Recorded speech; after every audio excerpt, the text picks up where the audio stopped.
Burkina Faso want to reintroduce death penalty. Fellas, things are going to change forever. So we are in Burkina Faso, okay? This is Burkina Faso. I know we've spoken quite a lot about this country, but hey, we're going to talk about people that are doing good things. It's very necessary. Here's the country. It's very hot, very hot, but lovely place, lovely people. I don't know if the heat has something to do with the good hearts these people have. They are good-hearted. No doubt about it. I had a good time and I would suggest you to go visit that country.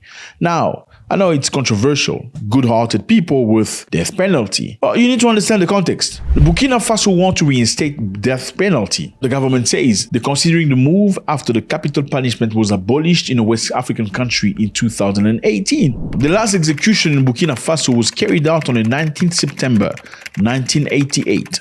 The final execution took away 4 leaders who were accused of attempted coup d'etat to depose the then president Blaise Compaoré. And these people were the defense minister Jean-Baptiste Boukari, the minister of economic promotion Henry Nzongo, and 2 unidentified men. And right now, reintroducing capital punishment to the penal code is being considered. At the last execution, they took away 4 people because they were supposedly trying to overthrow the then president. The then president's name was Blaise Compaoré. Blaise Compaoré is the man that took out Thomas Sankara. This is Thomas Sankara, a young man that came into this country trying to revive the economy. He did not want to go borrow money from another country or from the IMF. He wanted his people to buy stuff from home, buy clothes from home, work agriculture, work the land, grow the economy. Nous pouvons dépasser même notre production, malheureusement. Par manque d'organisation, nous sommes encore obligés de tendre la main pour demander des aides alimentaires. Ces aides alimentaires, c'est un réflexe de mendiants, d'assister. Nous devons mettre de côté ces aides par notre grande production. This great president's goal was to give a mental independence to Africans. He did not want Africans begging from Europeans. Faisons en sorte également que le marché africain soit le marché des Africains. Produire en Afrique, transformer en Afrique et consommer en Afrique. Produisons ce dont nous avons besoin et consommons ce que nous produisons au lieu d'importer. Le Burkina Faso est venu vous exposer ici la cotonnade produite au Burkina Faso, tissée au Burkina Faso, cousue au Burkina Faso pour habiller les Burkinabés. Ma délégation et moi-même, nous sommes habillés par nos tisserands, nos paysans. Il n'y a pas un seul fil qui vienne de l'Europe ou de l'Amérique. Whilst he was doing all that, he had a best friend. His best friend name was Blaise Compaoré. This guy. And this is the guy that a couple of days later took him out. How he took him out? They shot him. Why did they shoot him? They shot him because foreign powers came into this guy's ear saying, you are his best friend, so you know his weak point. We don't want him because this guy wants to focus all the goods into the country. He doesn't want to let us loot the country. But if you take him out, we're going to make you president for life. You can do whatever you like. So his best friend took him out. And guess what? He knew his best friend was about to take him out. The day you learn that Blaise is planning a coup against me, it will not be worth trying to oppose it or even warn me. It means it is too late, and it will be unstoppable. He knows so much about me that no one can protect you against him. If he wanted to attack me, he has weapons against me that you do not know if he is planning. So he knew his friend was about to take him out. Anyway, this guy, Blaise Compaoré, conducted the very last execution in the country. And clearly, it was not for the good cause if we know what he has done in the past. Now, why do you think Burkina Faso wants to bring back the death penalty? Because Burkina Faso has been through a lot of turmoil lately. There's a brand new government with this man, Ibrahim Traoré. You've heard about him quite a lot. He's trying his best to follow the footsteps of Thomas Sankara. And it's a very difficult task because he's been intimidated many times. Many people have told him that what you're trying to do today, other people before you tried to do. Thomas Sankara tried to do, but he was unalive. They always take examples. They will tell us, you know, Thomas Sankara tried to do like that. But where is he? He died. The Haitian president. He tried to do like that. He is where he died. Gaddafi tried like that. He has where he died. Such a person has nothing if he is in prison. All that to try. to scare us, so that we become cowards. But I think he did not understand something. When we say homeland or death, we will win. It is not just a phrase, it has all its meaning.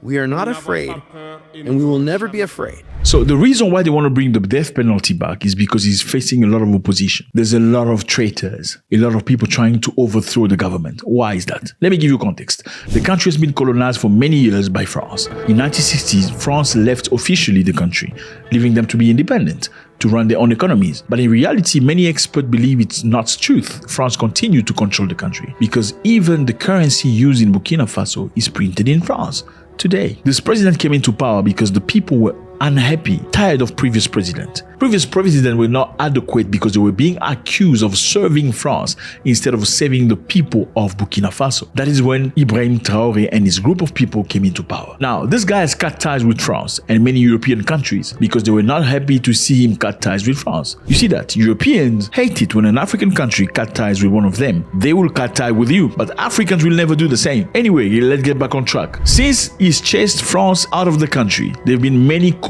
attempts. There have been nearly 10 coup attempts against his life. Many people trying to undermine the work the government is doing right now. And that is why, like I said it earlier, they feel like it's about time to bring back the death penalty because that will deter many Africans from trying to do any funny things to reverse the government or do anything negative to counter the efforts they're making right now to make their country free. Why is death penalty necessary? Because we see in many African countries, this is not limited to Burkina Faso. There are many countries, if you brought the death penalty back, things will get back in order. Let's take an example like South Africa. Some of the cities of South Africa are counted among the most dangerous cities in the world. Why? Because of crime. There's a lot of crime in many cities of South Africa, including Johannesburg, Cape Town, and Durban. Many people are unalived every single day. Now, guess what? These people are not afraid. Why are they not afraid? Whenever they get arrested to police station, all they need to do is pay bail and get out in the street. So they go to prison, whether it's 10 years or 20 years, reduced to 7 years. They never really pay the price of the crime they do. However, if you brought back death penalty, saying if you unalive somebody, you're gonna get unalived. Trust me. Who do you think is gonna unalive somebody? Very little number. You can never say zero, but it's gonna be very, very little number. In South Africa, it's delicate because questions are being asked. Why isn't there death penalty? The death penalty was removed by Nelson Mandela when he came back from prison. He said no more death penalty. Black people have suffered so much. Well, death penalty is not supposed to be for black people. It's supposed to be for criminals. Is that a way of you saying that black people in South Africa are the criminals? Question mark. Number two, why isn't there death penalty? The people that do the most horrendous crimes, because somebody's eating. You know, the more there's crime, the more there are security companies. Who own the security companies? Let me remind you, South Africa has the most security companies in the world. There's more security personnel than the army and the police combined. So it's a big industry. Well, you need to stay afraid for us to make money. Anyway, let's get back to Burkina Faso. Burkina Faso has reinstated the death penalty. And this, they believe, is going to be the way to deter most of the people who are trying to undermine the hard work that's being done by Ibrahim Traoré.